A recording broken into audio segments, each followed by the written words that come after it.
Kira, thank you all for coming. So what I'll talk to you about today is a study that I carried out last year, which was part of a bigger project aiming to enhance public understanding of complex marine issues using different media formats and platforms.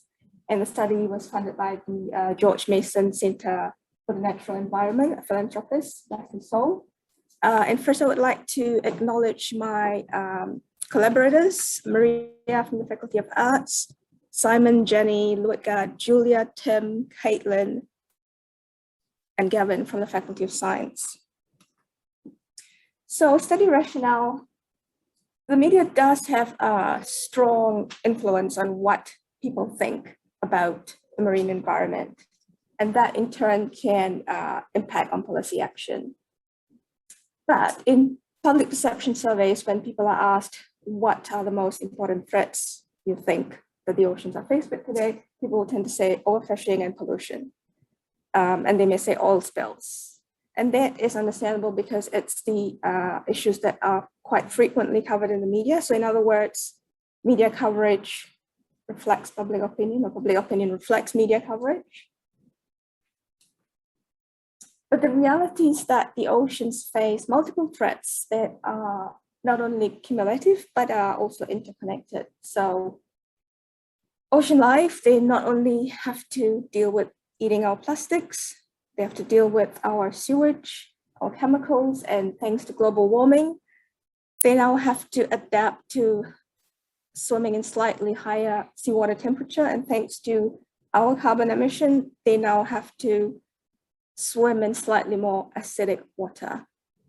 So if the oceans had a voice, if you want to put yourself in their place, what would they say about us as a species? So as far as the science is concerned, this multiple threats coming into play together cumulatively is that it can cause an ecosystem tipping point, which is like a point of no return. And then what you'll see is biodiversity loss, species extinction, and dead zones. But complexity is not something that's covered in the news media. So as part of the study methodology, we came up with a statement that I just put out there. So it's a statement by 7 University of Auckland scientists talking about the importance of the public to understand this complexity, and with some suggestions on how journalists might cover this in their typical news reporting. And so we embedded this in a couple of Qualtrics questionnaires, which we sent out to other scientists in New Zealand and journalists. So we use an expert sampling, so specifically scientists and researchers whose research concerns the marine environment. And for journalists, the criteria was that they would have had covered the environment at least once. So I carried out this, the recruitment was done during our big lockdown last year, and I'm really grateful to the 69 journalists who completed the survey in full, despite at that time all journalists being really overwhelmed with covering COVID-19.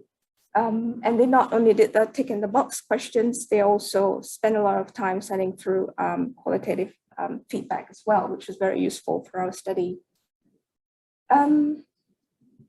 As you can't see there, most were general reporters, and that's understandable because journalists are expected to cover more than one area at one time. Although 33% that the environment was their area of specialization, only 5 in total said that it was their sole area of specialization. So in New Zealand, there aren't really that many environmental reporters specifically. The scientist survey as well, 63 completed the survey in full. About half were associated with a university and most were marine ecologists. So one of the areas that we asked was what frustrated them when working with the other party. And as you can see that, what we found was that journalists and scientists were frustrated over similar issues, but for different reasons. like information for scientists, the most frequently mentioned frustration was providing lots and lots of information only to find that a small portion of it gets reported. But for reporters, being provided ample information was overwhelming. Immediacy was another area of challenge, most frequently for journalists. Because of the nature of news, they need scientists to be immediately available when they want to cover a story. But that expectation on the part of scientists is challenging because they too are busy individuals themselves. And language was another area. And of course, scientists like using technical terms when they communicate, and journalists want to simplify that for general audience, and then scientists being frustrated over the oversimplification process. And the thing is that this long list of areas that divide the two groups is not new. It's something that's been observed in previous studies. In fact, I found one study dating to 1963 that spoke of some of these challenges. So our first recommendation was that perhaps journalists and scientists should take time to understand that their relationship challenges are to do with the context of their, context of differing working practices, their differing training, and also expectations concerning news output. So it's got nothing to do with the individuals. In fact, journalists and scientists have quite a lot in common. For example, both value accuracy, both value objectivity. So we asked both groups what they thought about the current news reporting of marine issues in New Zealand was in terms of quantity, breadth, and quality. And we thought that scientists would give poor ratings and journalists would give themselves high ratings, but to our surprise, their ratings were quite similar, somewhere in the middle. Although journalists rated quality slightly higher than scientists, it was not, the significance was not that big. So the important thing with this finding is that both groups regard that there is room for improvement.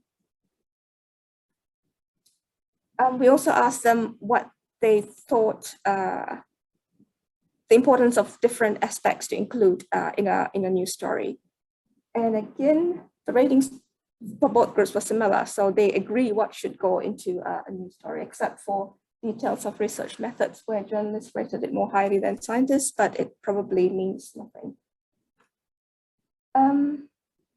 When we asked them about the successes of working together, we can see that the journalist-scientist relationship can be mutually beneficial.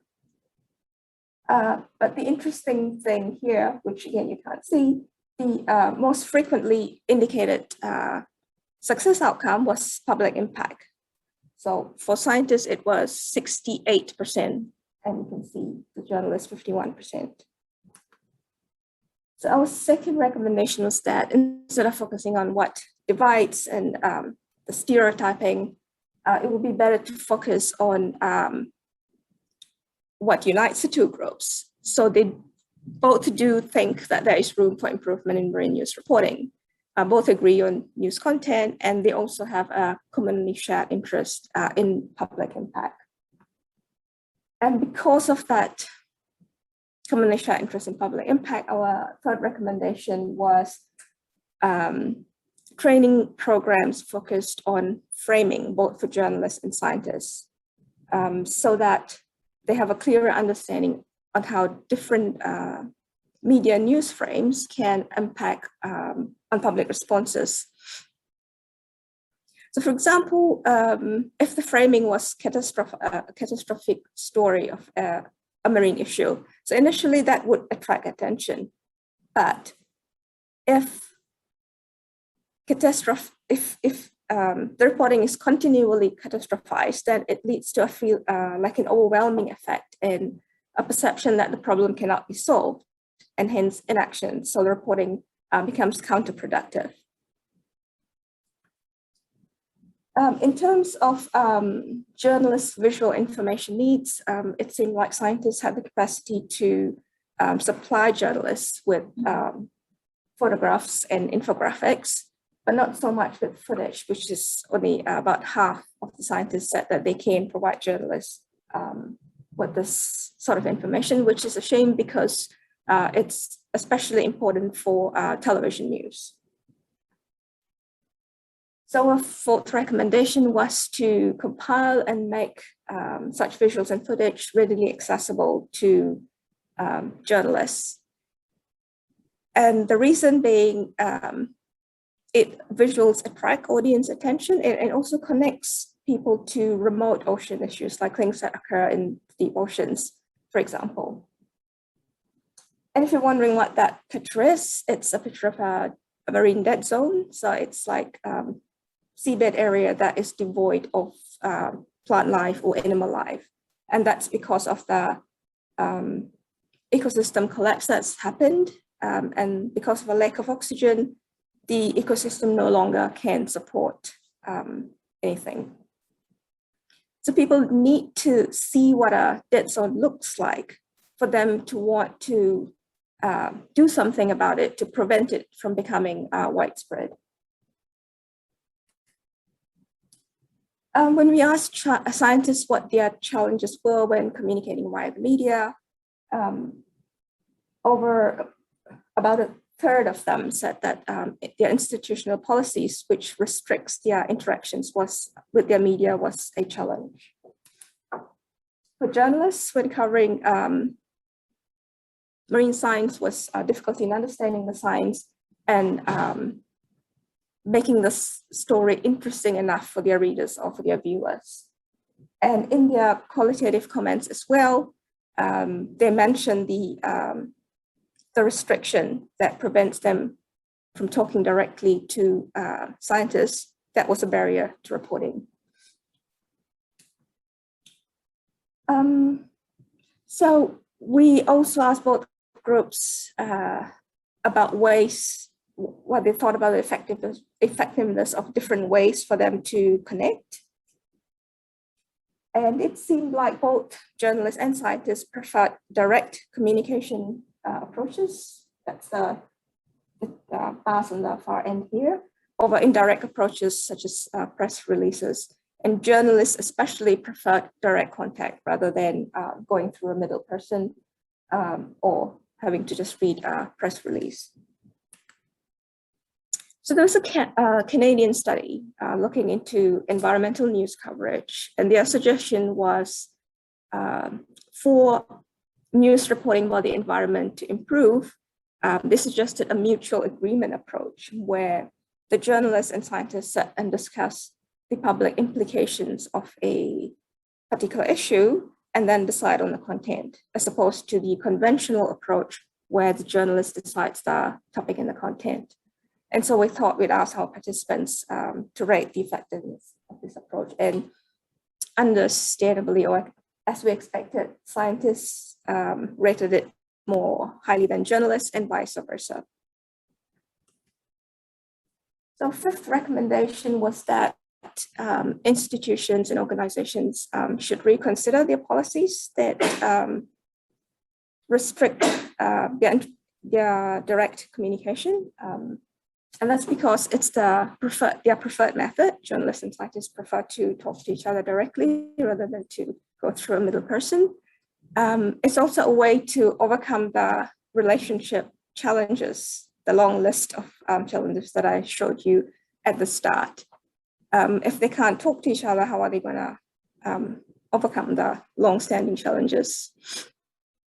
It also facilitates accuracy because the scientist is there to, talk directly to the journalist and correct any misinterpretations at that point. And it fosters trustful relationship, which can lead to better quality interviews and better reporting. And in turn, that trust and the fact that the relationship can be mutually beneficial could be a basis for a more collaborative marine news reporting process. And that's important because it implies a balanced power over news content. And in turn, that's a balanced power over public opinion and policy decisions. So coming to that statement that I talked about earlier, where scientists made a few recommendations on how journalists might improve reporting by including some of these complex issues. We found that scientists and journalists rated it quite highly, all above 7-point mean, except for cumulative effects and the interconnectedness of our two ends. Journalist rating was significantly lower than scientists.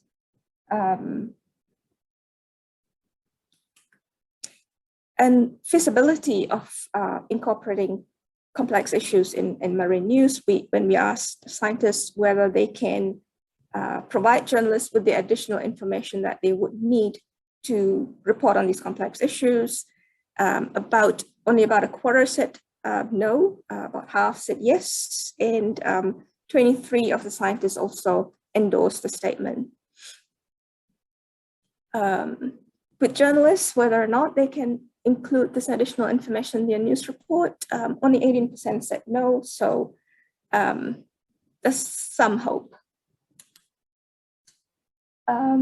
For journalists, we also asked some additional questions about how this extra information might impact on newsworthiness. Responses were mixed, but only 7% said that it won't increase newsworthiness. And as you can see there, 70% thought it was nationally relevant, 54% thought that there was some sort of urgency to it.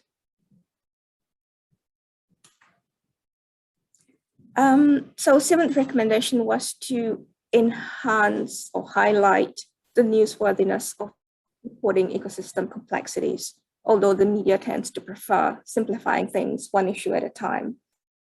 And this can happen during the journalist-scientist conversation if they are allowed to have a conversation, and it can also happen in journalist training. And to some extent, it will require bringing marine news on par with other science news, like health science in medical science, that are typically regarded as highly newsworthy because it has got direct impact on human life. But the marine environment also has a direct impact on, I'm still talking about newsworthiness, direct impact on human life. The marine environment is not just a source of kai moana, it's not just a source of resources. It also plays a crucial role as a carbon sink in regulating climate and temperature. So what we do to the ocean eventually will impact our lives. So our final recommendation was to the notion of media social responsibility when it comes to reporting marine conservation issues. And that's because what's reported in the media does have an educative effect, although it is not what the media intends.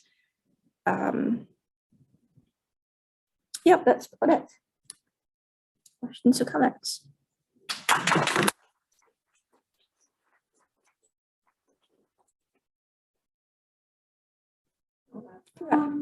Very interesting. But just wondering, I didn't see the breakout. Did you talk to Māori media in general? Because I just see that in the breakout. I just wondered what it would look like. The way I selected so the recruitment was based on not the media, but the journalist, whether or not they had covered the environment at least once. That was the criteria. So there's this database that's got all the news reporting in New Zealand. So we looked at that, and then we found a list of journalists who had covered the environment. And then we, so I didn't target the media. So it would have been part of it. At the start of the presentation, we had a list of government. I didn't see that, and I was just interested in what that would look like as far as Māori coverage, because the Māori space, right? and then maybe that would look a little bit different in that Yeah. direction. Yeah, had I done what you said, perhaps it would have been different. But the way, so it was a targeted sampling. So yeah, so I focused on the journalists rather than the media. But if I went and looked back at their background, if they provided that kind of details, yeah, I would be able to tell how many are Maori reporters and how many were Pākehā reporters, for example. But that was not the intent of the present study. So you're saying there might be data there that you could? I could, but yeah. But And on the other side, the research. So the question was, were there any Maori journalists? I think was the question. There's also the flip side as well, isn't it, about the scientists as well? Presumably. Yeah, one criteria for, one thing that we promised our participants is that their names or their organizations will not be identified, and that's why I just grouped them up rather than saying TV3, and that's so that they will provide feedback quite openly rather than. So actually, yeah, even if I know, I cannot release that information because I just remembered that we said that in our recruitment process. But we bundled in a different way, so there's a potential to in this group. Yeah. For a Māori media Yes. publication. But only Yeah. Thank you. A wonderfully useful piece of research for a country and a public sector, which is replacing its scientists with communications people at a great rate. And I wonder whether out of what you've done, have you got some insights into what we could do to train researchers to actually play a bigger part in this battle that they're losing at the moment with communications people being created in so many roles? Yeah, well, as part of this study, we thought after the study, we would carry out a workshop where we bring journalists and scientists together in one room to discuss the next step. But unfortunately, yeah, I don't want to say the word, the Grand C, that didn't happen. The workshop didn't happen after the study. Yeah, so that would be one way. Having a workshop where journalists and scientists get to talk to each other and yeah, and individual training as well, I suppose, for scientists and for It'd be a journalists. great talk you give to the Institute of Public Administration. Okay, thank you. sorry. Yeah. You're aware of the Science Media Centre? Yes. Oh, okay. This is where are the Science Media Centre at the University of Auckland? No, yeah. Yeah. Oh, they are here in this building. Oh, okay, I didn't know that. The general one. Right. And so, sorry, what role do the Science Media Centre play, the National Science Media Centre play? Well, in engaging scientists across different disciplines and providing training, support for scientists and researchers who Want to interact with the engage media. with the media or with journalists, and making that connection and supporting them to communicate more effectively through the different mediums, particularly radio, TV, television. I think something focus more on. Yeah, they'll also, if there's an event coming up, there was, for example, the budget, they then sort out a whole bunch of people and then they'll get comments from them, just a brief 200 words, and then they'll collect your contact information, so then your journalists can kind of see where your expertise and knowledge is in that area, and then they can just phone you. Because it's the other thing is the whole drama of trying to get in contact with an academic. That's hard enough in itself. Yeah. Sorry, actually, I'm with Len. I find this really, really fascinating, and not specifically because of the marine environment, but just because of the journalist-scientist nexus generally. So I've got a question for people in the audience, and I'm looking at Lara and Ken here. In terms of, do you share some of the frustrations that, because you work in the media a lot now, Do you share some of the frustrations that the scientists have? I was surprised about the institutional blocking one, for instance. Although this is recorded, I think I'm just Well, going to go there. yep. I think that like this is the issue that I've seen is that like I hit a point where I got over myself a bit. You know, As and, a- like, as a the need researcher? you've just then done like for some people decades of training about being so precise and getting everything right, or it's like, you know, if you get one comment wrong, you're rejected from nature, rejected from science, that kind of, you know, the journals that is. And so like, I think if you hit us, and this is one of the interesting things about your study that I was going to have a chat to you about afterwards, is it's like, and I don't know how you get academics to admit about the things that they do wrong, because we've got that ego as well. It's like, but a lot of people will go and they will expect that they have to do all of this preparation and be perfect and cross their T's and dot their I's. And then if they don't get it right, then they'll suffer huge shame and embarrassment, and that will affect their like ego and everyone's thoughts about them. Whereas the reality is like, if you accidentally say the statement, I'm okay with the continued existence of Judith Collins, unquote, no one's going to remember that ever. Like, you know, if you say something stupid, actually, like a lot of the time it's fine, it's not a big deal. So it was like one of the things that was potentially, yeah, missing, but then I don't know how you'd ever honestly get at that in a survey, was like people's personal sense of being afraid of screwing up after, yeah, understandably decades of being trained to be perfect. Could I just add that many years ago in Stats New Zealand, we introduced media conferences. And what we did is everyone that was involved, we simply gave them a 1-week training course. And I think that you can't expect someone to start. Yeah. We actually make an investment. All the people at the top of organisations, they'll spend days with top-class media people getting trained. We need to do the same with the ordinary people who actually front up for the media. Otherwise, you're going to end up exactly what you're talking about, Lara. And we're not giving people the same opportunity to have their skills developed in advance.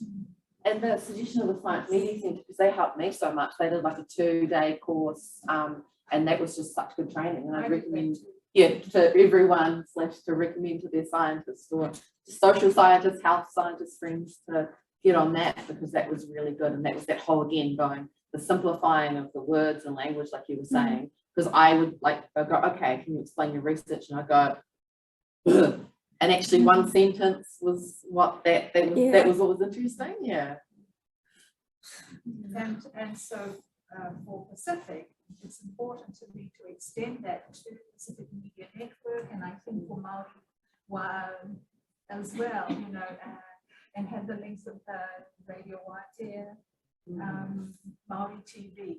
And for me, it's the Pacific Media Network and staying in close contact with the journalists there, because I want them to also articulate the voices of the community, not just the scientists.